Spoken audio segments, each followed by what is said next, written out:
Hey YouTubers, this is going to be a video on here.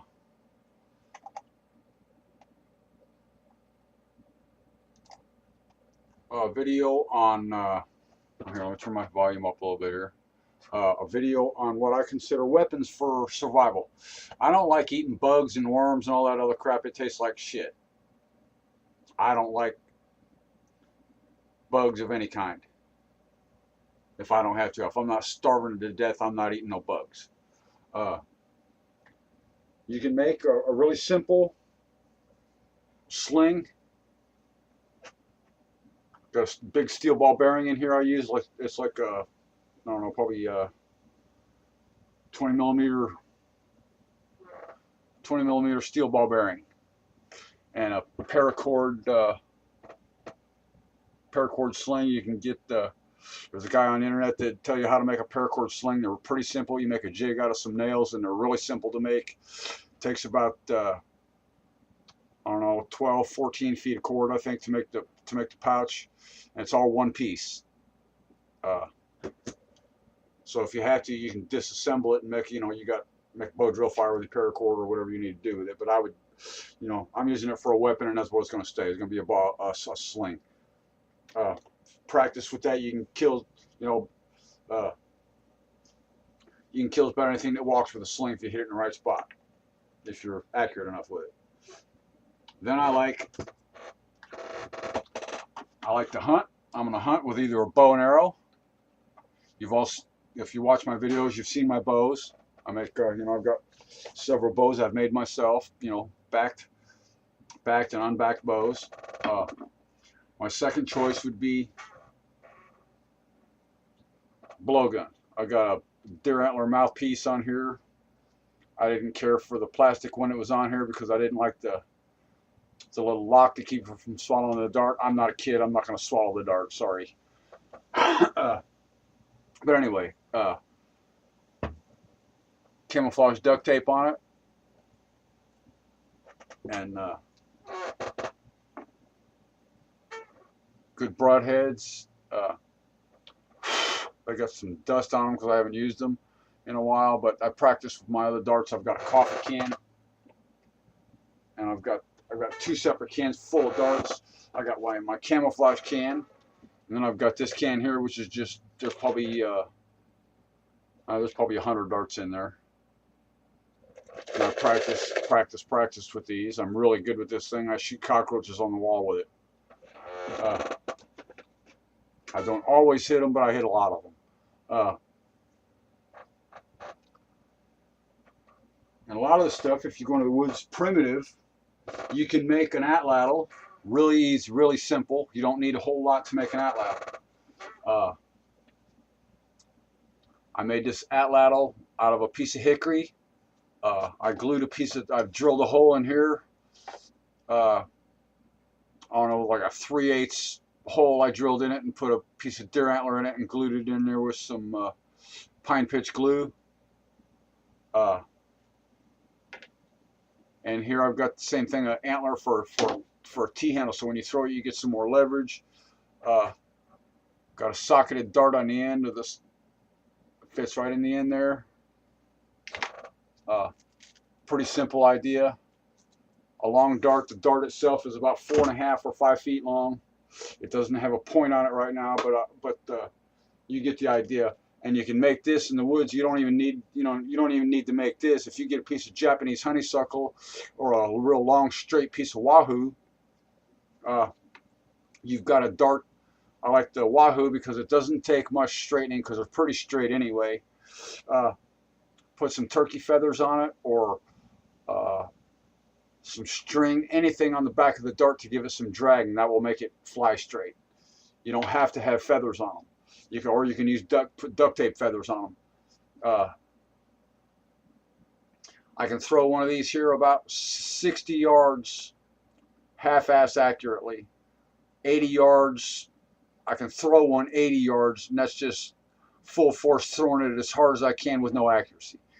But I can throw it up to 40 yards fairly accurately. I wouldn't try to kill a deer at 40 yards with this thing, but still. And you can also use this. You don't even have to do that. You can make the Canterbury style and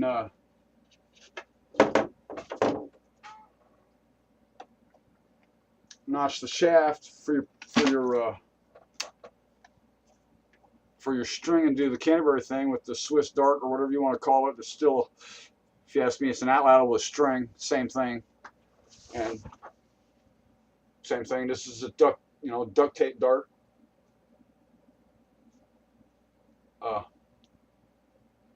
I know you've all seen Canterbury demonstrate this, so there's no need for me to do that because I'm sure everybody's seen it, but you know how this thing works. Got the knot. If you notch your dart like that, you don't need an atlatl. You got a string, and you throw it just about as far, just about as accurately. So, or at least as accurately. Then I've got my slingshot, my Canterbury slingshot.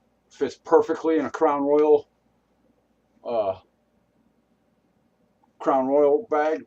The Canterbury slingshot fits in there. I like this stuff because it's quiet. I don't want a gun because I don't want everybody in the woods or everybody that's headed for the woods for survival.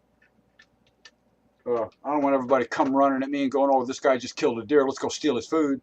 No, I don't think so. If I do it, it's going to be silently, quietly. Nobody's going to know I'm going to be doing it. When you do have to go into the woods, if the shit hits the fan, there's going to be no, in my eyes, the law no longer applies. I'm going to do what it takes to survive. I don't give a shit if it's hunting season or not, or trapping season or not. If I'm hungry, I'm going to catch something and eat it. I don't care what anybody says. Like I say, it ain't illegal till you get caught. Got the Canterbury sling bow. I can shoot arrows or take this thing off and shoot my buckshot or split shot sinkers. My quarter of an ounce split shot sinkers I use and double out buckshot. I like heavy lead. I don't like the steel BBs because they don't have enough weight. And this has got the the heavy power bands on it, so it's it's going to be good to go. Kill anything that walks. You can kill a deer with a slingshot. Don't let anybody tell you can't. If you hit a deer, get a headshot on a deer with this thing. Like if you're in a tree, directly on the top of the head or in the back of the head or behind the ear or something like that, will kill a deer. If you miss and hit him in the neck or hit him in the back, it's just going to bounce off. It won't hurt him at all. I mean, it might bruise him a little bit, but it's not going to hurt him or leave anything that's going to cause an infection or anything like that. The only way to get a kill shot on a deer with a slingshot is a headshot. I wouldn't suggest shooting a bear with a slingshot. You'd probably just piss him off. You're better off with a bear to stick an arrow in him or a spear. That's another idea. Is a good spear. You can spear hunt from a tree.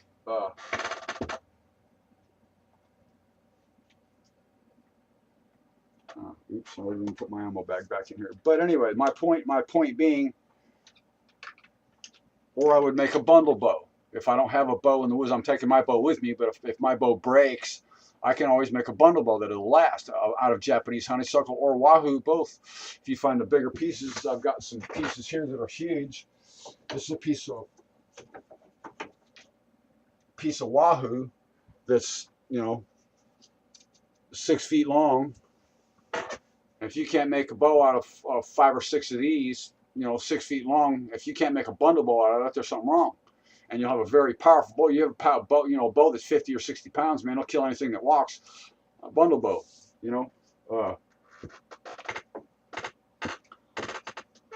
And I emphasize this again because I say I don't like to eat bugs. I have ate bugs and tried them. I don't like them.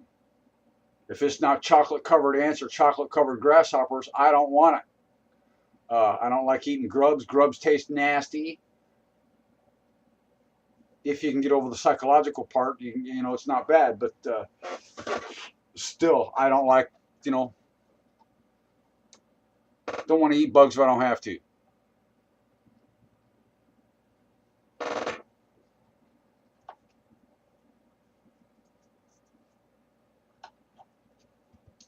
You know, let's just say that. I don't like eating bugs, and I'm not going to eat bugs if I don't have to.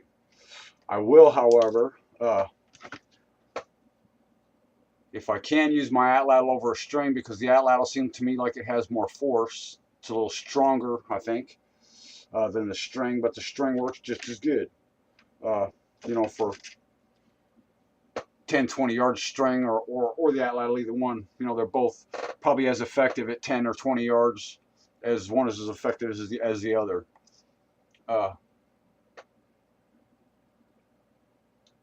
The bow on my boat, my Osage bow, on the other hand, I don't believe my Osage bow would break down.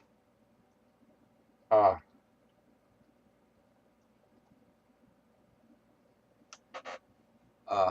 anyway, that's my view on survival and weapons and what I would take into the woods, because like I say, I don't like to eat bugs, and I'm also going to take, you know, snares, make wire snares. I've got several fish, you know, 60-pound fish leaders that, you know, will catch a raccoon or a coyote or whatever, 60 pounds. If it, you know, as long as it chokes him out pretty quick and kills him, you know, he's not going to have a whole lot of time to struggle. You know, 40, 50-pound coyote's not going to have a whole lot of time to struggle anyway, and he's not going to have time to be pulling on it and yanking and pulling and yanking and all that other stuff. I'll take whatever I can get as far as food goes, but I'm not going to eat bugs if I can keep from it.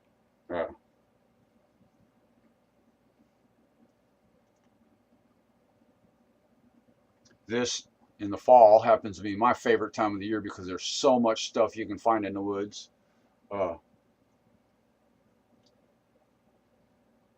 You know, everything. This is when everything. This is the harvest time, but it's also when everything's bearing seeds. You know, go pick seeds today. I don't like to waste anything, and I don't like burning up resources. Like when I'm in the woods, I like to when I see yucca and stuff for fire tinder and stuff like that, I always tend to pick it up. Well, yucca, because I like to make my own cordage. I've got all these seeds here, yucca seeds, that I'm going to replant out of a yucca plant. I'm going to replant all of these and plant 100 more yucca plants, so I've got plenty. You know, so if the time arises in the wild, I know where this yucca is going to be at, because I'm going to plant it myself, where I plan to go to survive. There's yucca there already, but I'm going to plant more because I want lots of it. So if I need to build a shelter or something like that, and I don't have paracord, for instance, or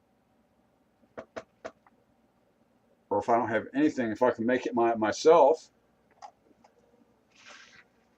I'm sure if you have to live out there for, you know, wherever you're going to choose to live, if you have to live out there for any more than a year, or any more than just a couple of months, actually, if you're going to be there longer than 6 months, and you get there in the spring or in the wintertime, and you plan on being there 6 months, you better take you some food, and take you something to plant. I would take and plant some potatoes. As a matter of fact, I've already got sweet potatoes planted in the places I plan on surviving, wild, and they're growing wild. They've been growing there for a couple of years. Sweet potatoes are really good for you. They're high in carbs, starch, and there's natural sugar. They're really good for you.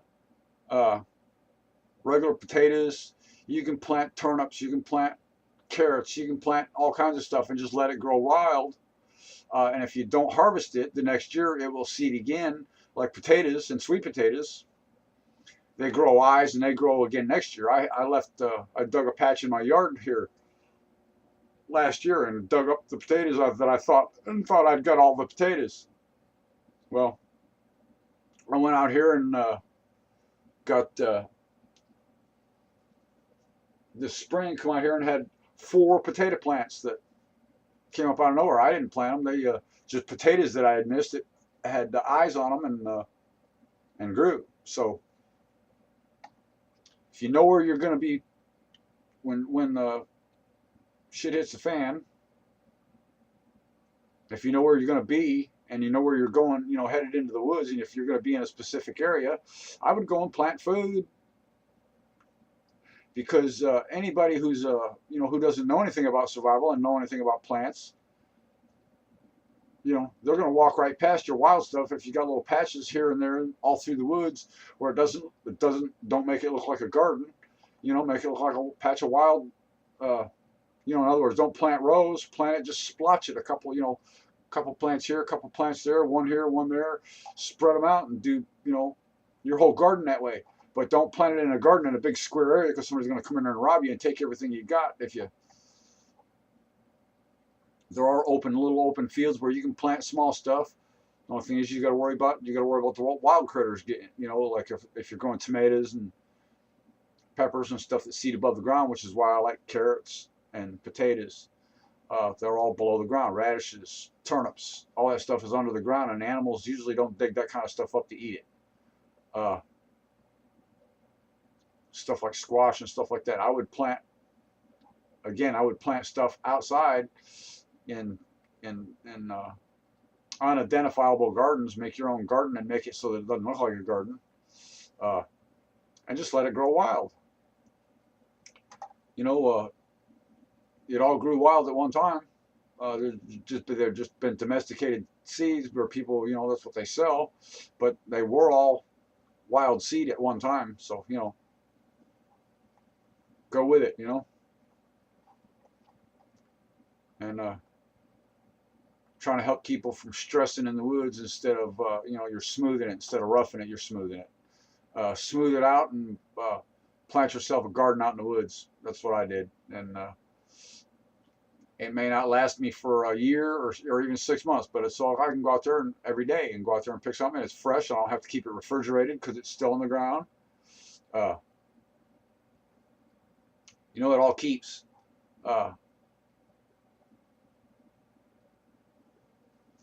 Especially in the last couple of months of the growing season, you know, you can go dig potatoes and still dig potatoes right now and leave them in the ground. You could have harvested potatoes 2 months ago and still have potatoes in the ground, and they'll keep in the ground. You know, they're not going to rot because they're still growing.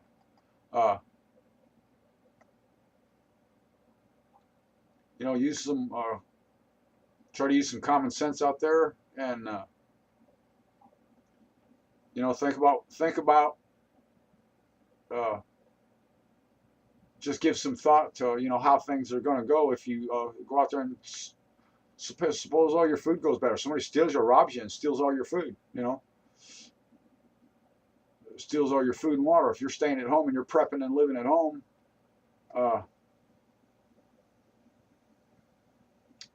yeah, just give it some thought and think about what you do if somebody robs you and takes all your food.